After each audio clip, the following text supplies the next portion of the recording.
Tragom crkvenih starina eparhije Niške. Priča o vrednim eksponatima koji se čuvaju u Muzeju crkvenih starina eparhije Niške. Neprocenjiva svedočanstva o burnoj i stradalnoj istoriji jugoistočne Srbije. O borbi hrišćanskog stanovništva da sačuva svoju veru, jezik i svoj narod. Tragom crkvenih starina eparhije Niške.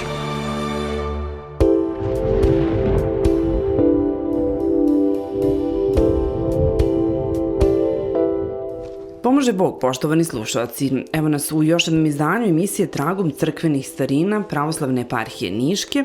Ovaj projekat Radio Glas realizuje uz podršku Ministarstva informisanja i telekomunikacije. Naš stalni saradnik na ovom projektu Jeri Dalibor Midić i danas sa nama Pomože Bog oče. Bog pomogao.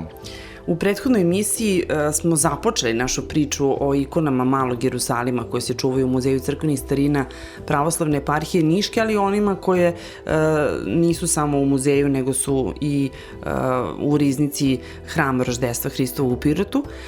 I započeli smo zapravo priču o tome zašto su važne te ikone, šta nam one govore i odakle dolaze. Iz tog Malog Jerusalima priča o Pirotu i o narodu tog vremena, pa i narodu ovog današnjeg vremena. A sada možemo da govorimo upravo o ikonama koje se nalaze u muzeju i o priči koju oni imaju za nas danas. Priča o predmetima koji su doneti iz riznice Pazarske crkve u Pirotu. Posebno interesantna, kao što smo pomenuli, zbog toga što ikone pripadaju različitim umetničkim pravcima i nastale su u različito vreme tokom 19. veka, ali kako će se ispostaviti, a to nismo u početku znali, neke ikone su zapravo i starije od samog hrama. Hram Roždestva Hristovog je podignut, njegova gradnja je započeta 1834. On će biti u Niškoj buni delimično razoren, pa će nakon toga ponovo da se obnovi i njegov ktitor i onaj koji je najzaslužniji za njeno podizanje, mitropolit Nišavski Nektar, je sahranjen upravo iza te crkve, kako su letopisci zabeležili, u sedećem položaju po tadašnjim običajima, odeven potpuno u arhijerejski ornat, što zapravo svedoči da je ovo bila jedna katedralna crkva jedne male mitropolije koja je pokrivala prostor Trna, Breznika, Pirota i skoro sve do Sićeva duhovne prostore koji su pripadali njoj. Kada su ove ikone u pitanju, mi zapravo mnogo toga nismo znali, a onda se polako stvari otvaraju kako smo ušli u proučavanje i istraživanje ovih ikona. Zapravo u riznici eparhije Niške od 1960. godina čuvala se jedna ikona svetog arhidjakona Stefana, koja je jako lepa. Nju je 1958. zapravo u Niš doneo prota Ljubomir Antić iz Pirota kao staru i otpisanu, budući da su svi predmeti koji su se našli u Muzeju crkvenih starina bili iz otpisa, dakle otpisani kao neupotrebljivi.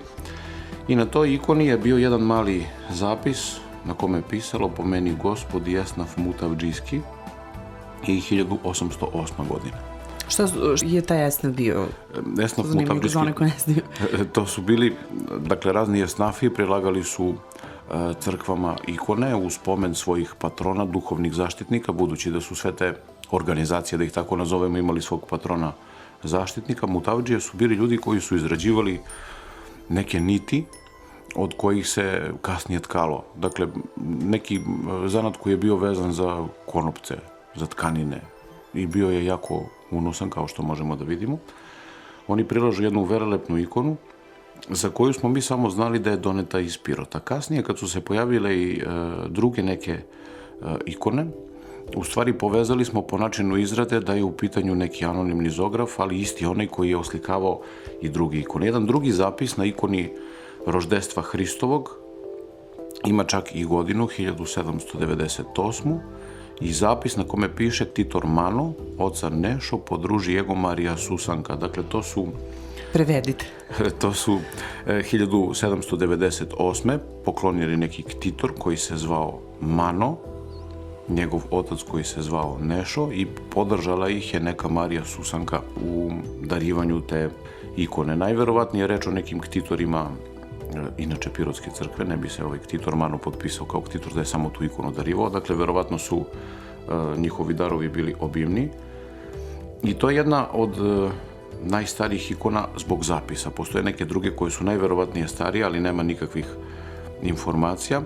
Svi zografi koji su oslikavali ove ikone pojedinačne nisu ostavljali svoj potpis autorski, a u nekom trenutku konkretno te ikone nalazile su se u takozvanoj ženskoj crkvi na galeriji same crkve. Dakle, u nekom trenutku u 18. veku arhitektura hrišćanskih hramova u Osmanskom carstvu bila je jako specifična. Osmanlije nisu dozvoljavale da se zidaju visoke crkve, pa su onda crkve ukopavali u zemlju, to je slučaj i sa crkvom u Pirotu, u Nišu, u Leskovcu i na mnogim drugim mestima. Da bi se dobilo na prostoru, u crkvama su izgrađivane galerije koje zapravo nisu služile za hor kao što danas služe, nije se tad pojelo horski, iako jeste, horovi nisu pojeli tako kako poju danas, nego je taj prostor gore bio namenjen ženama i onda je polako počeo da se naziva ženska crkva. Pomenut ćemo samo da se u džamiji muškarci i žene mole odvojeno, dakle to su bili neki uticaji veoma snažni, budući da je Osmansko carstvo već dugo bilo u našim krajevima. I u nekom trenutku na toj galeriji bio je napravljen jedan improvizovani ikonostas na kome su se nalazile skoro sve ikone koje smo mi preneli u Muzej crkvenih starina. Tu svakako mislim na dve grčke ikone, prestone jako velikog formata koje su slikane na polimentnoj pozlaci na orahovoj dasci, koje su najverovatnije iz neke druge crkve preneti tu, budući da su prestone ikone velikog formata. Zatim mnoge esnavske ikone i između ostalih i pomenuta ikona roždestva Hristovog, ikona svetog Arhistratiga, Mihajla, malo mlađe ikone svetog Nikole, cara Konstantina i carice Jelene, dakle to su sve bile i neke mnoge manje ikone koje su ostale u Pirotskoj crkvi, nalazile su se na toj galeriji. Budući da je konstrukcija na kojoj su one visile u nekom trenutku propala, sveštenici su ikone skinuli i stavili ih na galeriju Pazarske crkve, dakle smo ih mi preneli u Muzej crkvenih starina. O kojim dimenzijama se radi? Dimenzije ikone su različite. Konkretno te prestone ikone grčke su 100 puta 80 cm, dakle zaista impresivno velike. Otprilike poklapaju se dimenzije sa sadašnjim prestonim ikonama Pazarske crkve. Može se desiti da su to ikone koje su nekim čudom preživele paljenje crkve u Niškoj buni. Opet kažem, verovatnije, a to tek ostaje pred nama da istražimo, da su te ikone možda donete iz poplavljene crkve u selu Zavoj. Krajem 50-ih, početkom 60-ih godina klizište je odnelo jedan deo brda koji je zatvorio Visočku reku i tu se napravilo jezero koji danima nisu mogli da razbiju tu blokadu i onda su došli na ideju da naprave akumulaciono jezero od koga će se snabdevati vodom Pirot i okolina. I tad je čitavo selo Zavoj potopljeno. Pre potapanja pozvani su stručnjaci Narodnog muzeja u Beogradu i Republičkog zavoda za zaštitu spomenika koji su sa zidova crkve koje pripada epohi manastira Poganovo, dakle to je neki 15. vek, skinuli freske sa zidova, evidentirali, arheolozi otkopali sve što je okolo moglo da se otkopa, zaista uradili jedan dostojan poštovanja posao. Freske preneli u galeriju fresaka u Beogradu gde se jedan deo i danas nalazi, drugi deo je prenet u Muzej Ponišavlja i čuva se u depojima Muzeja Ponišavlja u Pirotu, kako smo saznali, u jako su lošem stanju.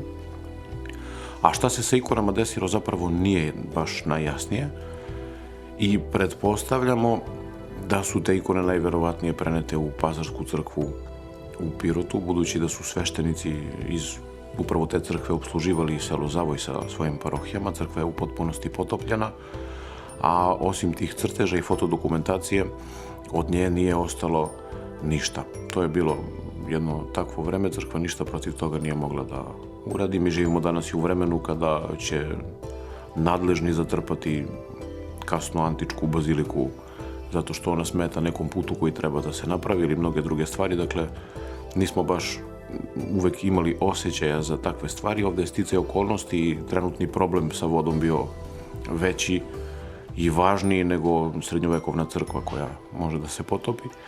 I najverovatnije da su tako ti predmeti i došli u Pazarsku crkvu u Pirotu.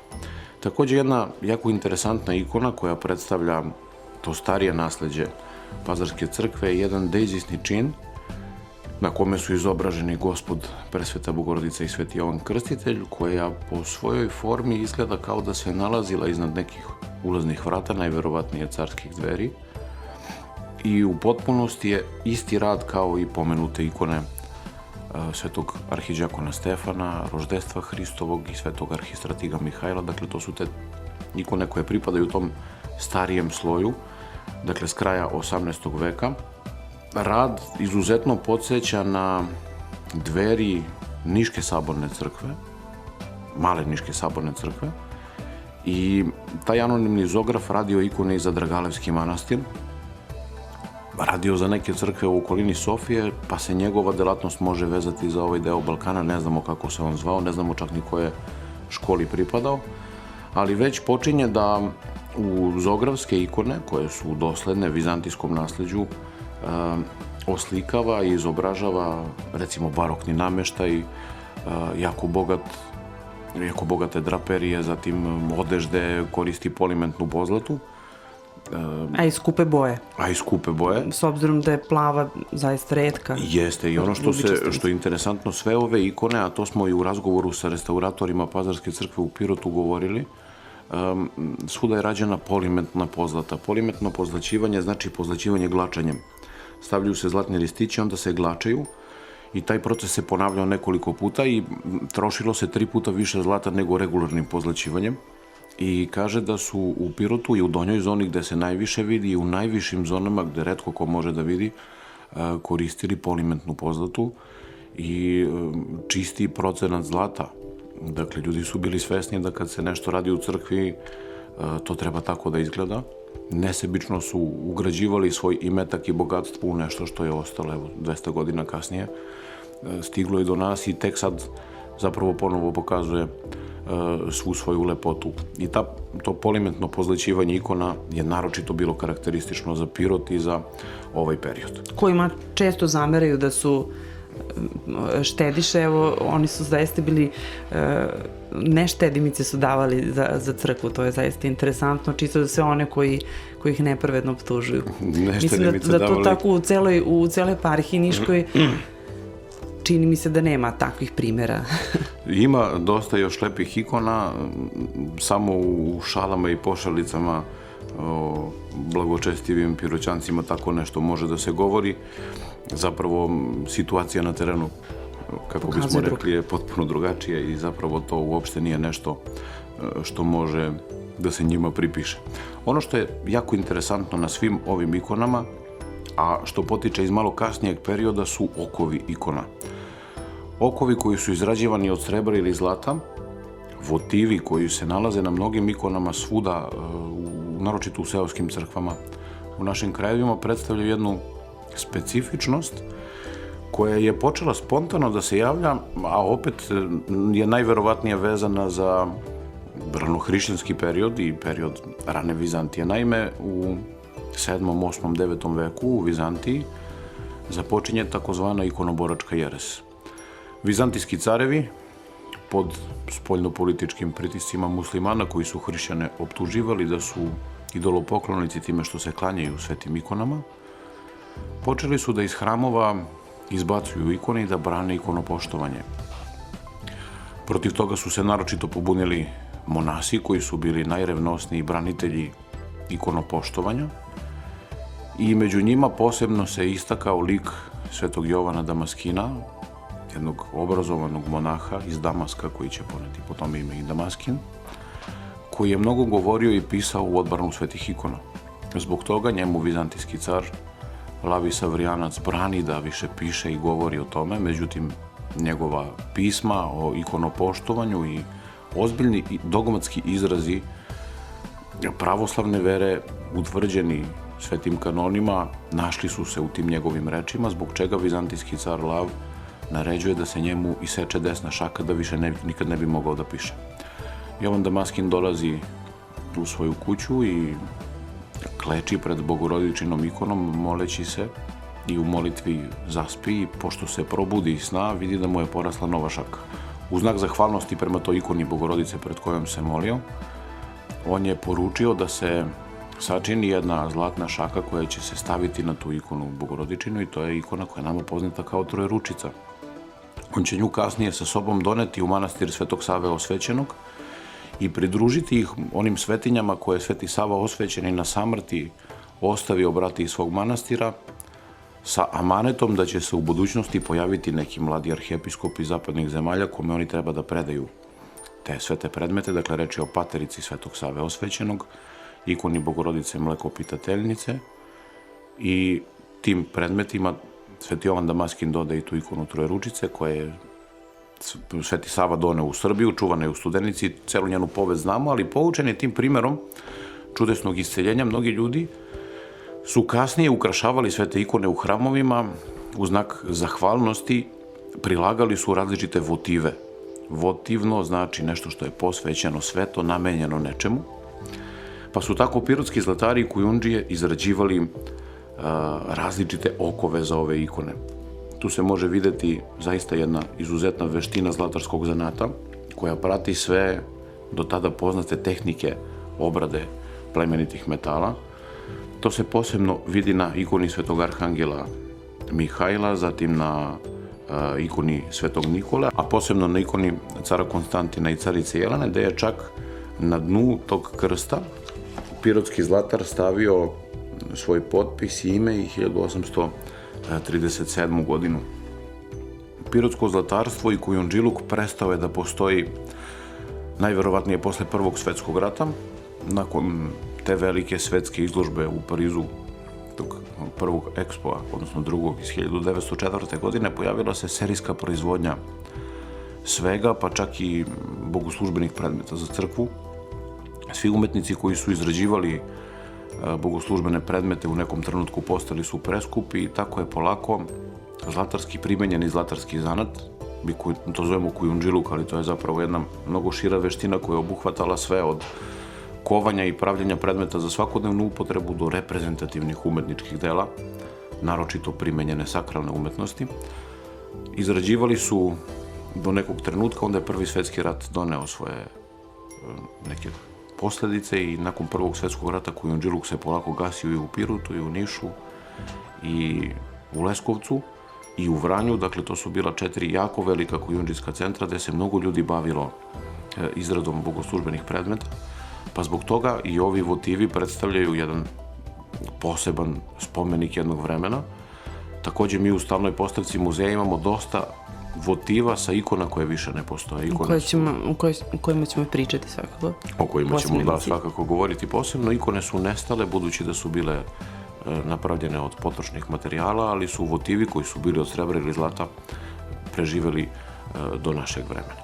Ova mala priča o malom Jerusalimu zapravo govori velike stvari o velikoj i slavnoj prošlosti nekadašnje Nišavske mitropolije, o pobožnosti i blagočestivosti naroda i taj mali broj ikona koje je preživeo do našeg vremena predstavlja jedno materijalno istorijsko svedočanstvo duhovnosti i kulture naroda Ponišavlja koji u jako nepovoljnim društveno-političkim okolnostima uspeva da izradi reprezentativna umetnička dela, da njima ukrasi svoje crkve i da se vekovima pobožni, blagočestivi piroćanci, hadži, ali i mnogi drugi mole, čuvajući tako svoju veru i čekajući trenutak oslobođenja koji je neminovno došao.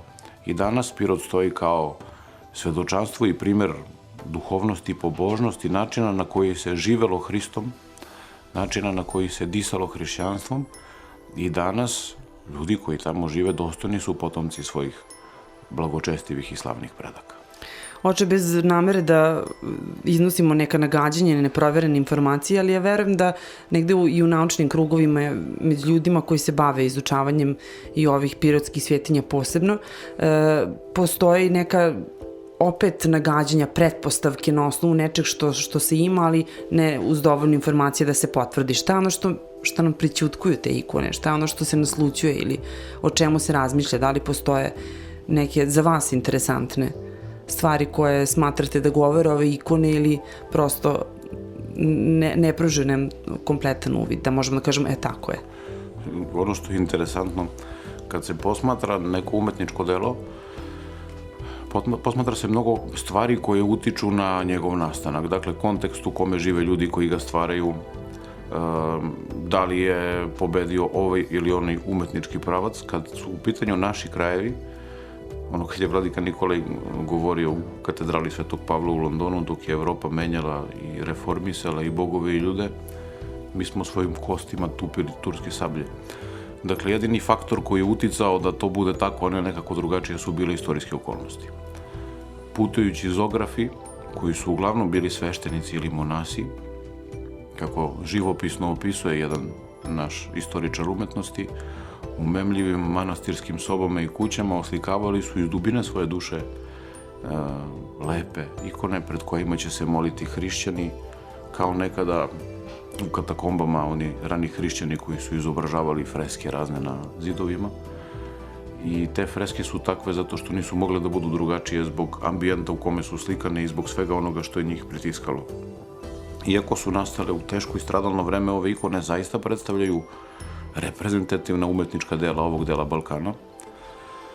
U umetničkom smislu, Bugarska recimo 50 godina pre nas počela je sa bavljenjem i prikupljanjem svih onih svetinja koje su nastale u tom za njih veoma važnom kulturnom periodu i do detalja obradili izografe i načine izrade i sve svetinje koje su postojale i koje više ne postoje, mnogo više sačuvano tamo nego kod nas.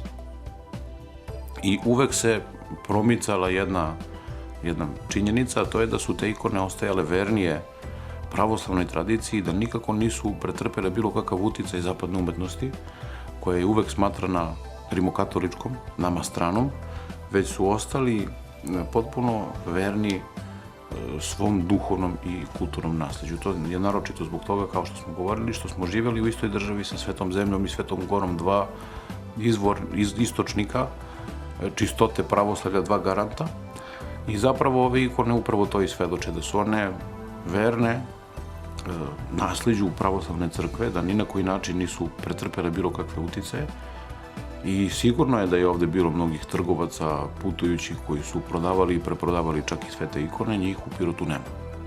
Skoro nigde, za razliku od nekih drugih krajeva gde su prilično zastupljeni. Znači, dakle, onim ruskim ikonama o kojima smo govorili, njih u Pirotu skoro da uopšte nema. Ostali su dosledni svojoj tradiciji.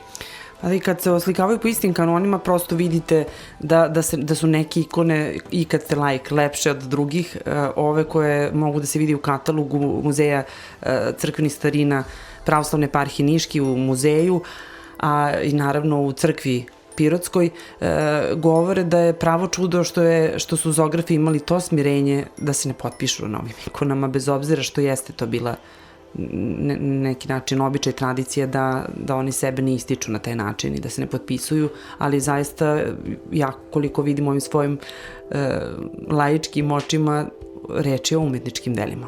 Da, oni su sebe samo smatrali organom Duha Svetoga koji kroz njih diše i nikako nisu pripisivali sebi bilo kakve zasluge zbog toga što su oni izobražavali sve te likove. Smatrali su sebe organima Duha Svetoga koji ih nadahnju i oni su bili samo sredstvo kroz koje Duh Sveti diše. I onda njihovo ime uopšte nije bilo važno. Kao što su mnogi kasnije, potpisivanje ikona kod nas počeće tek sa srpskim realizmom, sa dolaskom jedne nove škole umetničkog pravca, tih akademskih ikona koje se pojavljuju krajem 19. veka.